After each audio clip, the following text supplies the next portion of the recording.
Shalom Bapak, Ibu, dan saudara-saudara yang terkasih. Salam sehat bagi kita semua. Kita boleh panjatkan puji syukur di pagi hari ini karena perkenanan Tuhan bagi kita semua.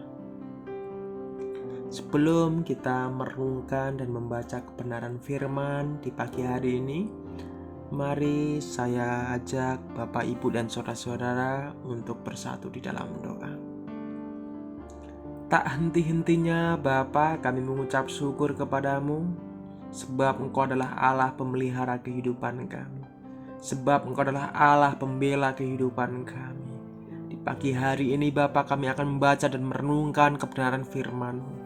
Tuhan menolong setiap langkah kehidupan kami. Kami mohon urapan-Mu dalam setiap kami. Terima kasih Bapa untuk kebaikan-Mu bagi kita semua. Bila mana Bapa, Engkau dapati kami pada saat ini sedang sakit, kami mohon kemurahan Tuhan saja yang menyembuhkan kami. Dan bila mana Engkau dapati kami sedang sedih Bapa, biarlah Tuhan Allah yang menghibur kehidupan kami. Dan bila mana Engkau dapati kami yang pada saat ini sedang kesusahan Bapa, Tuhan, Engkau Allah yang memberi jalan keluar. Bila mana pada saat ini kami mengalami pergumulan Bapa, kami mohon daripada Engkau, Allah pembela kami. Terima kasih Bapa, kami akan membacakan merenungkan kebenaran firman. Tuhan menyertai, membimbing setiap langkah kehidupan kami. Terpuji kekal nama-Mu di dalam nama Yesus. Haleluya. Amin. Bapak, Ibu, dan saudara-saudara yang terkasih, renungan kita di pagi hari ini bertema karya penyelamatan yang terambil di dalam kitab Lukas 22 ayat 1 sampai 13. LAI memberikan judul rencana untuk membunuh Yesus. Ayat yang pertama, Hari Raya Roti Tidak Beragi, yang disebut Paskah sudah dekat. Ayat yang kedua, imam-imam, kepala, dan ahli-ahli Taurat mencari jalan bagaimana mereka dapat membunuh Yesus, sebab mereka takut kepada orang banyak. Yudas mengkhianati Yesus. Ayat yang ketiga, maka masuklah iblis ke dalam Yudas yang bernama Iskariot, seorang dari ke-12 murid itu. Lalu pergilah Yudas kepada imam-imam, kepala, dan kepala-kepala pengawal bait Allah dan berunding dengan mereka bagaimana ia dapat menyerahkan Yesus kepada mereka. Mereka sangat gembira dan bermufakat untuk memberikan sejumlah uang kepadanya. Ia menyetujui dan mulai dari waktu itu ia mencari kesempatan yang baik untuk menyerahkan Yesus kepada mereka tanpa setahu orang banyak. Ayat selanjutnya, maka tibalah hari raya roti tidak beragi, yaitu hari di mana orang harus menyembelih domba Paskah. Lalu Yesus menyuruh Petrus dan Yohanes, katanya, pergilah persiapkanlah perjamuan Paskah bagi kita supaya kita makan. Kata mereka kepadanya, di manakah engkau menghendaki kami mempersiapkannya? Ayat selanjutnya, jawabnya, apabila kamu masuk ke dalam kota, kamu akan bertemu dengan seorang yang membawa kendi berisi air. Ikutlah dia ke dalam rumah yang dimasukinya, dan katakanlah kepada tuan rumah itu, Guru bertanya kepadamu, di manakah ruang tempat aku bersama-sama dengan murid-muridku akan makan Paskah?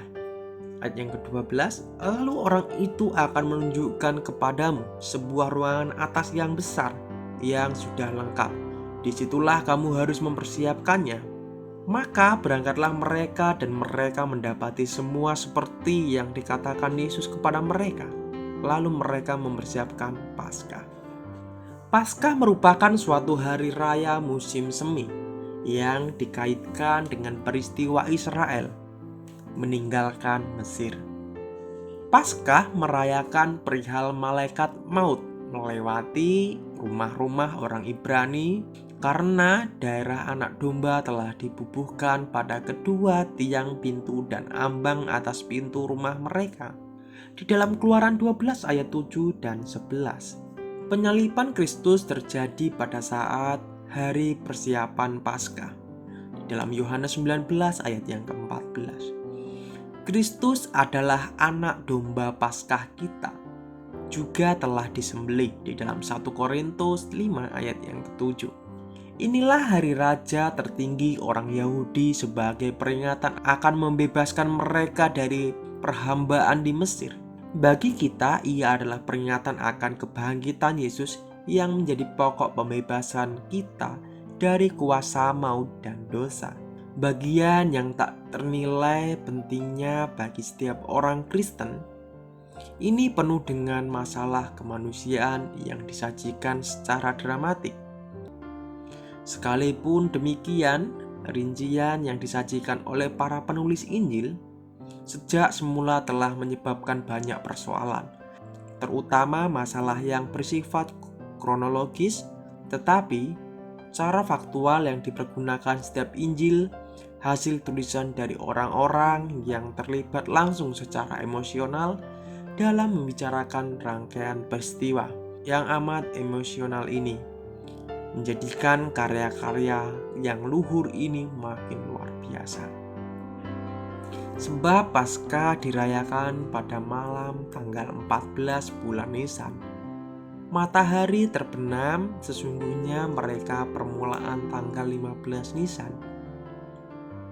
Pemberitaan ini disampaikan pada malam tanggal 12 bulan Nisan. Paskah, perayaan besar pertama dalam Tarik Israel, memperingati pembebasan mereka dari Mesir dan penyelamatan. Arti dari akar kata Ibrani dialihkan ke dalam bahasa Yunani sebagai Paskah, anak-anak sulung mereka.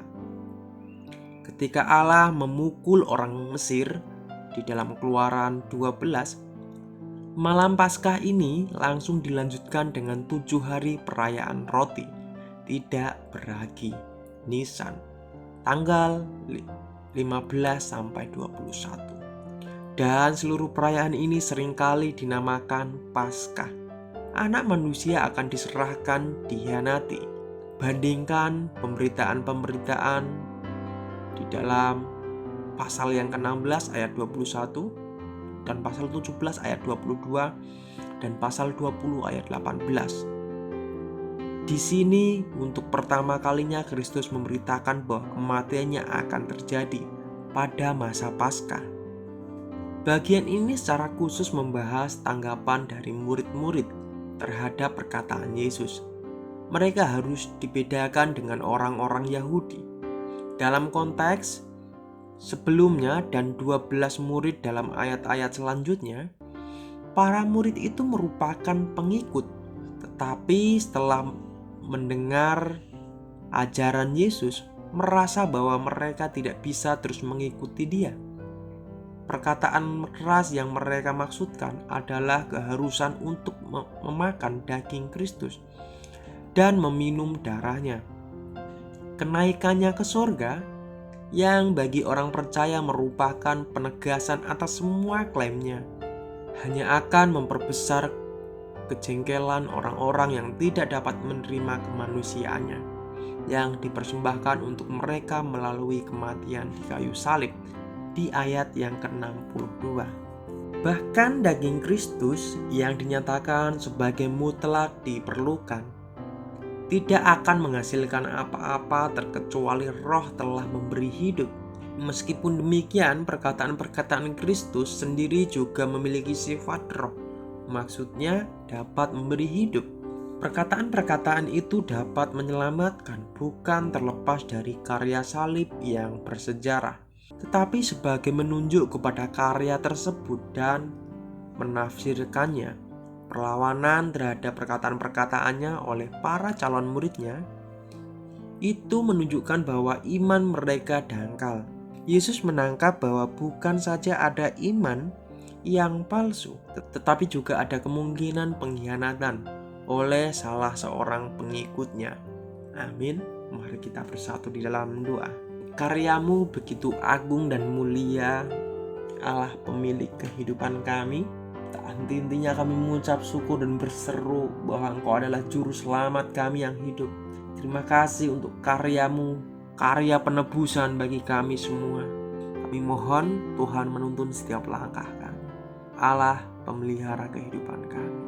Kami mohon kemurahan-Mu saja yang menolong dan memberkati kami. Sekali lagi kami mengucapkan banyak-banyak terima kasih kepada-Mu ya Bapa. Ini doa seruan kami.